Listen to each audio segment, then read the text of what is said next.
Good afternoon, traders. Today is November the 22nd, and this is the midday update. Right now I'm looking at the E-minis. I'm going to do this video real quick, but I'm actually looking to take another long in this US Steel. So the market opened up at yesterday around 6:30, and they gapped it up, ran it up to 1206, and ever since then they sold it off. Now I went to sleep around 12:30 last night and it was up, so my first thought was that they were going to hold it over this 1206.67 resistance level and run it back up to 1212. That didn't happen. So when I woke up at 7 a.m., I looked at the futures and we just kept drifting down and down. I saw it when it was about right here, about 7:15. And then when we got closer to the bell, we sold all the way down to this 1191.58 level, which is a critical level for the markets. That then I had to change my bias. It was still a long on the open regardless of anything. And I'm going to show you how I traded the open. I'm very proud of myself, and something that Linda Raish, I believe that's how you pronounce her last name. If you guys don't know who that is, you should look her up. She's a very smart, intelligent woman. She's a great trader, and she said that you should guess each day what the market's going to do at the open, and eventually you will get so good that you will be right over 65% of the time. And that's a great probability, and I've been doing this for about 6 months now using this technique, and I'm really nailing it. I'd like to do pre-market videos for you guys to show you what I'm looking at on the open, because that's typically where I make 80% of my money on the day in the first hour, but it takes too long to upload the videos on the YouTube. So right now, the E-minis, we came down. We sold a little bit below the 1191, but I really knew, I had a strong feeling we were going up. I was very confident in my trade. I traded TZA. So we gapped down and then we ran up. Now I'm going to show you a few charts that I was watching besides this TZA. I just want to get this started and show you my entry, my first entry, and my and where I got out. So you see this little consolidation. I'm trying to get short this, and I'm trying to get short in case it did run up to 2069. I'm just scaling in 100 shares at a time, 100 shares at a time. I got an average fill of 900 shares, and I'm going to tell you the exact price was at 56. So 2056, which was right here. Great fill. 900 shares. My target for this trade was 27, which was this cyan color line right here. Yeah, it did head all the way down, to 2005, which would have been a 50-cent move, and I only made 30 cents, but I'm an improving trader, and I'm learning from my mistakes, but it was a decent trade. I was right on the money with my call, and the market kept running up. Now, after that happened, what I was looking for is this long. As soon as the market got tired out, the market seems a little bit weak today, and it's kind of strange with the Ireland EU bailout. I think they're talking about $90 billion or whatever. That's really not important to me as an intraday trader, even though I do follow it. So then I got long.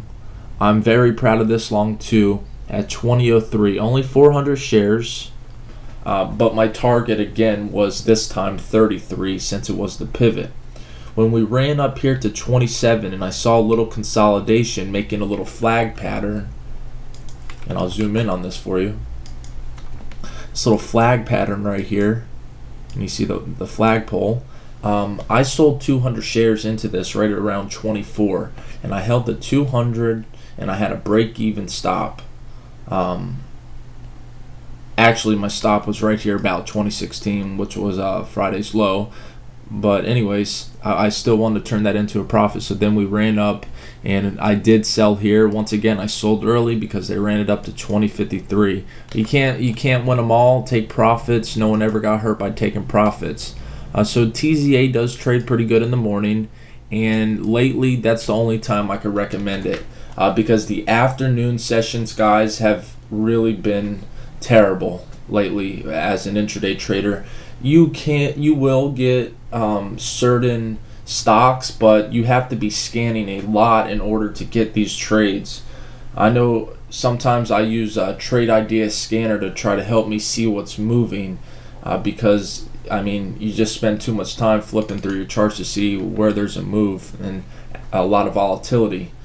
So the next thing I'm going to show you is X. I traded X, and this was my last trade. I even tweeted it on Twitter in case you guys didn't know. I'm going to try to get back on that again. I was slacking for a while.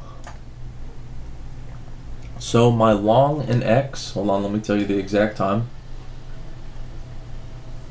Alright, 47.46, and that was at 11.25. I'm going to show you I'm going to walk you through what I was thinking during this trade. Alright, 11.25 is right here.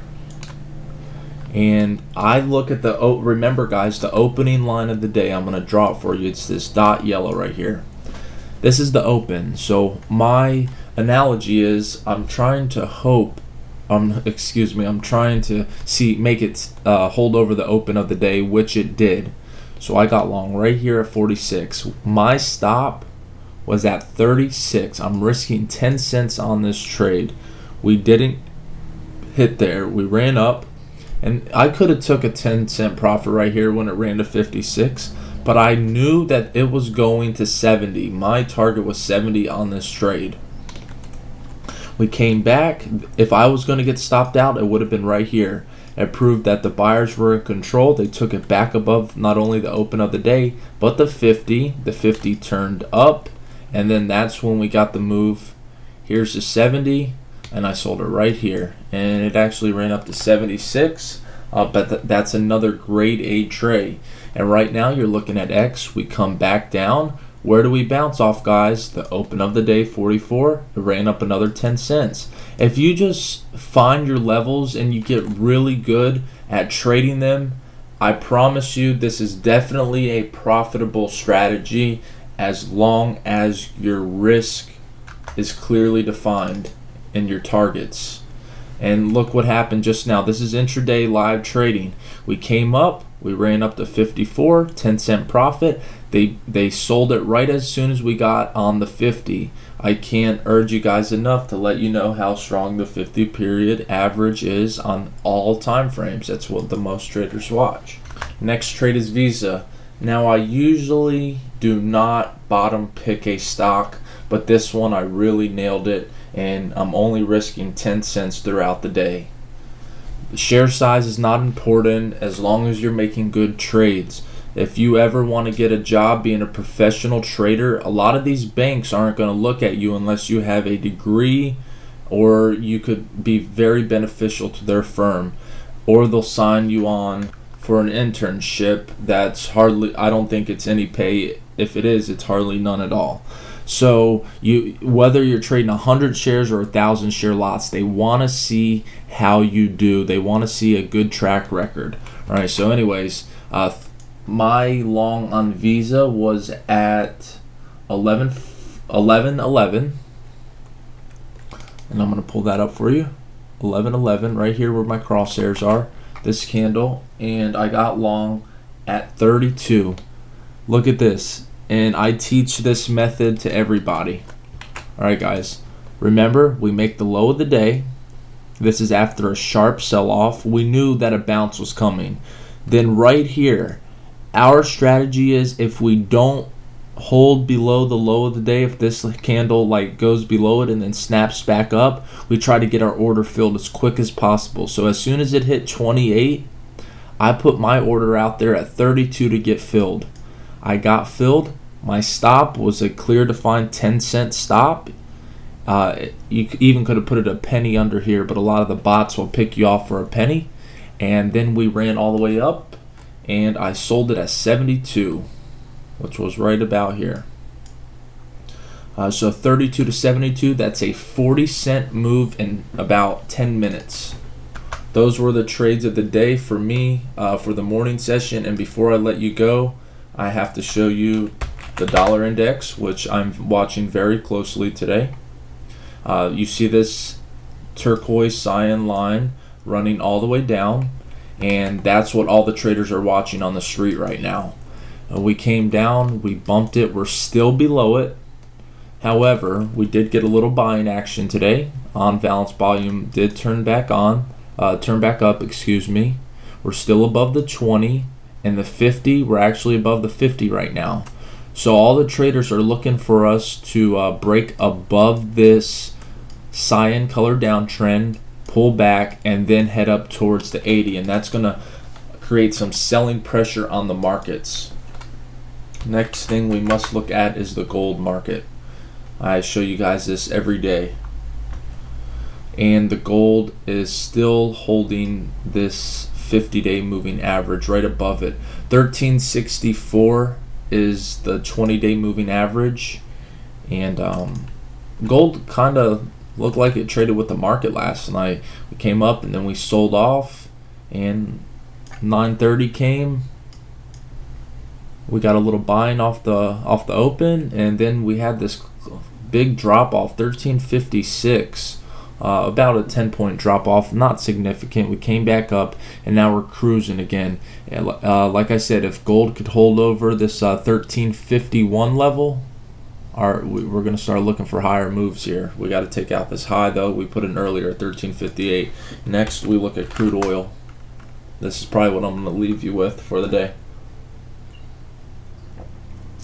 Okay, crude oil's 80.76.